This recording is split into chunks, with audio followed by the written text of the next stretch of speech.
Peace. What it do, y'all? Keep low is definitely in effect. La Shame to God. Yo, if you're not subscribed to the channel, subscribe to the channel. Yo, check it. Today I'm rocking the blue Keep Low shirt with the lines in the street, the manhole cover, and we down here. If you want to get your Keep Low shirt, I got them all sizes, all colors. Support me. Go to www.keeplowproductions.com. Yo, right now, I'm going to do this video on Alpo Martinez. I know I got a lot of Alpo videos, but like people are intrigued on Alpo. And for those who don't know, Alpo Martinez was a drug kingpin from Harlem. He was doing this thing with a guy named Rich and AZ FAISON. And they was the talk in New York, and they was doing this shit. And you know, they was building, and there was multiple kilo dealers just for educational purposes. And what it was, Alpo was just a special kind of guy. Ever since he was young, if anybody look at the pictures of Alpo that's all around the internet, you know what I mean, when he was a child, I'm talking about a pure innocent child. Like when he was at the swimming pool, they got pictures of him at the swimming pool, I think with his mom and, you know, the other little white kid. He was a young, innocent child, but you could still tell he was a special, like, brave, charismatic, intelligent guy. And look, I will give Alpo his props. Like, he was a charming dude. People still gravitating to him now, even though he's deceased, you feel me? And people intrigued on him.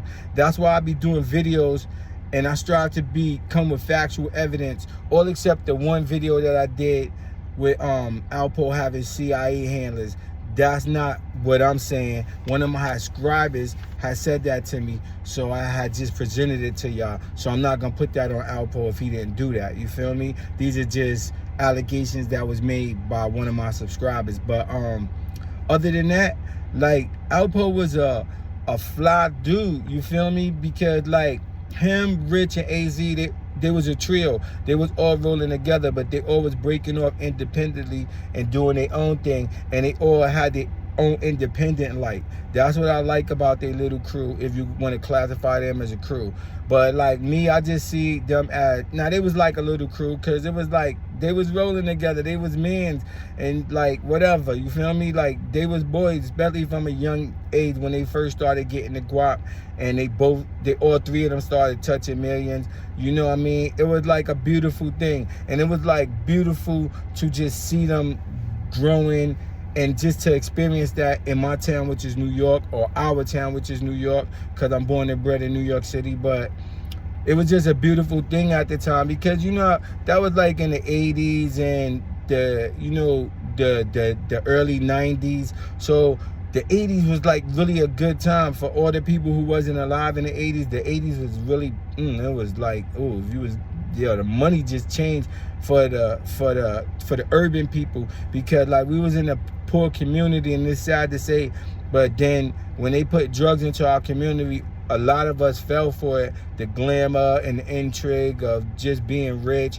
or just getting financially stable. Because a lot of people in the project, because I grew up in the project, either one project, but like a lot of people, they were struggling, and Alpo and all of them was doing that in Manhattan, struggling, you feel me? And Red struggling, and AZ struggling. He was working in the cleaners or whatever, and they was doing their shit. But then when that shit came crack, and it's just for educational purposes, but just when crack came, it got better for some of the families. And look, that's not taken away from all of the people that we, myself included, poisoned and gave drugs, because it brought them down if they wasn't strong enough to stay off the drugs.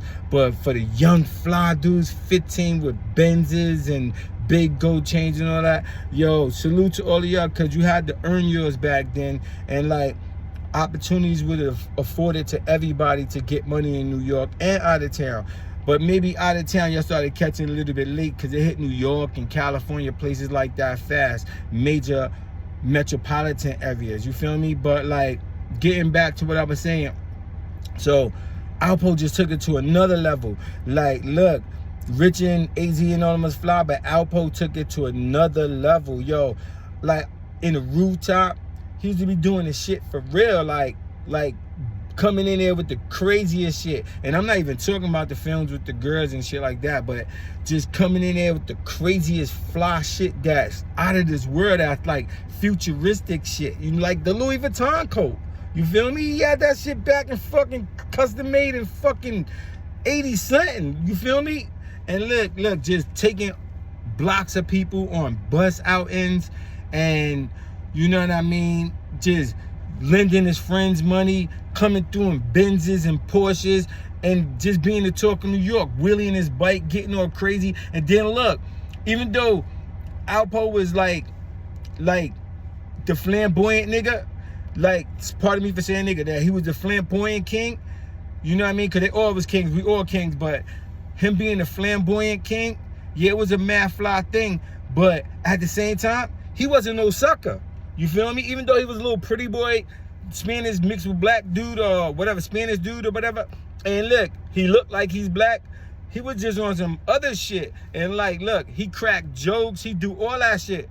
He snap on people and bug out with his mans. Like really his intermediate crew. But if you get stupid, y'all already know. You know what I mean? But that's how it is with most New Yorkers that's gully. You feel me? But like, yo, I just wanted to do this video on like the good side of Alpo, or the charming side, because that's why I really didn't emphasize on the 14 things or him. We all know that he cooperated with the police and did what was best for him as in his own words, but that's not what I'm getting to today. I'm getting to how he would buy chicks a Benz and not on no trick shit just because he felt she was a good chick. And look, I think she's a beautiful queen, and I want to give her something that maybe she can't get. Or maybe if she could get it, I still want to give her something. You feel me? Just like one of his man's day up, like, son, you kind of fucked up. Like, here, it's nothing. You might snap a little bit first, but like, here go 20,000. You feel me? I just want to get into some of the good things that Alpo Martinez did, because this is going to be one of my last videos on Alpo. Because look, I'm not going to lie. Yo, when I was in New York getting my money and doing my thing, I was getting my own guap. But Alpo's one of the dudes that I can say I really was looking up to at that time. Like, he was a fly dude, and you just had to admire some of the shit that he was doing. And look, I'm talking about before all the murders and before all that. He was just being a fly dude on some real shit. And look, like I said, we all know he cooperated. But look, people still gravitating to him today, man. And I just wanted to say rest in peace to Alpo if he's deceased. Y'all know how I feel about that, but rest in peace to him if he's deceased. Respect to him as a man, because he did what he felt was right for him. I don't respect the snitching part of it, but I'm pretty sure a lot of us don't do that. But this video again is shout out to Alpo Martinez, and respect to you for just living your own truth, like you say, pro-life. And look, love is love. Rest in peace to Alpo Martinez. Peace, y'all. Lashing the guard. Subscribe to the channel. It's called Keep Low, because I'll be giving y'all that real shit. You feel me? Yo, peace. And yo, love is love. I wish you all peace and prosperity. Peace.